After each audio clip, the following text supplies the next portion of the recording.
Punta na kami doon sa may Ilawan. Yung magandang Panumote, maningning na Christmas light, guys. Dito kami kasama kayo yung aking kapatid.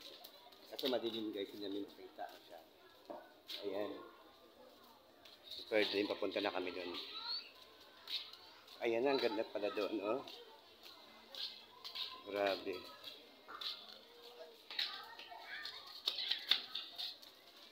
Ayan, paliwanag ng paliwanag. Ito yung kainan dito, guys. So, ayan, guys. Ito nyo, guys. Madilim lang. Edibles. Edibles. Ayan.